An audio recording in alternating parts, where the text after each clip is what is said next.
បាទសួស្តីពុកម៉ែបងប្អូនในវីដេអូនេះមានម្ហូបពិសេសមួយទៀតហើយបងប្អូនចែកជូនពុកម៉ែបងប្អូនស្ដាប់ទស្សនាកម្សាន្តនៅមានពោះជ្រូកអាំងបងប្អូនសារតែមេឃភ្លៀងទៅយប់រាំងខ្លាំងទៅទៅជាទៅចំ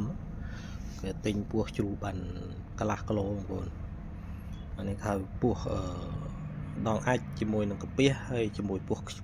គេហៅពោះខ្ចីវាបងប្អូនយើងដាក់ស្រោះវាមកស្ទុះសិនបងប្អូនបានយើងយកទៅអាំង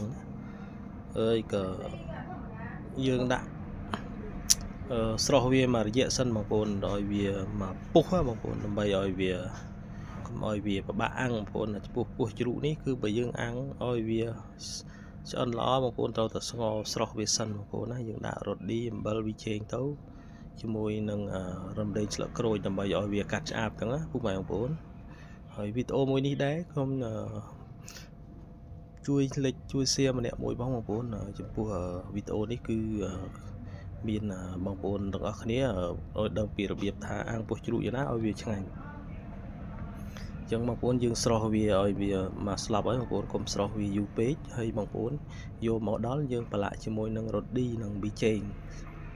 បងប្អូនដាក់តែរ៉ូឌីប៊ីចេងបានហើយបងប្អូនកុំដាក់ច្រើនណាព្រោះនេះតដាក់ច្រើនវានឹងវាអាំងទៅវាខ្លោចបងប្អូនអានេះយើងដាក់វាមកកញ្ជ្រោកវាក្លោកវាទុកប្រហែលជា10ទៅ15នាទីបងប្អូនយកវាទៅអាំងណាបងប្អូនហើយពោះជ្រូកនេះធានាថាជាតិបងប្អូនណាព្រោះយើងអាំងបែបចេះមកយើងធ្វើទឹកជ្រលក់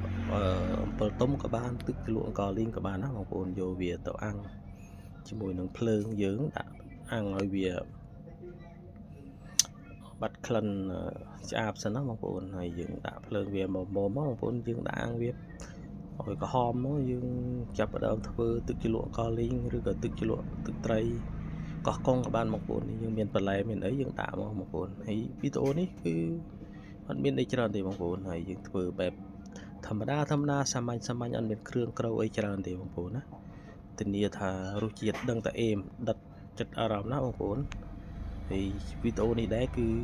សូមផ្ញើជូនដល់បងអ្នកផឹកបងប្អូនកុំខ្ជិលពេកបងប្អូនទិញពោះជ្រូកគេតា1គីឡូទៅវា10000ជាងបងប្អូន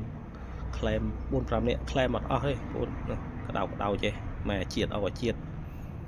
តាជាតិហើយនេះធានាថាជាតិបងប្អូនអើយបើសិនជាទិញគេក៏ប៉ុណ្ណេះក៏វាចូលមកប្រអប់20000ដែរអញ្ចឹងទិញគេតាកន្លះគីឡូតា8500ទេហើយយើងអាំងមកផ្លេតហ្នឹងឆ្អិនហូបដាក់ជាបងប្អូនធានាតែជាតិបងប្អូនហើយហ្នឹងហើយបងប្អូនជួយ like ជួយ share ម្នាក់មួយផងដោយបានចែករំលែកនិងធ្វើវីដេអូបន្តទៀតដើម្បីខ្ញុំមានកម្លាំងចិត្តធ្វើវីដេអូដើម្បីចែករំលែកបន្តទៀតណាបងប្អូនអរគុណចុងក្រោយតោះបងប្អូនញ៉ាំបាយទាំងអស់គ្នាណាពោះជ្រូកនេះញ៉ាំមិនអស់ទេបងប្អូនមកជួយញ៉ាំទាំងអស់គ្នាផងដោយសារតានេះវានៅម្នាក់ឯងផងបងប្អូនអើយទឹកជ្រលក់គេមកអេបងប្អូនណាហ្នឹងហើយអរគុណច្រើនទាំងអស់គ្នាហូបបាយទាំងអស់គ្នាណាជួបគ្នានៅវីដេអូក្រោយសម្រាប់វីដេអូល្អៗនឹងចែករំលែកបន្តទៀតអរគុណ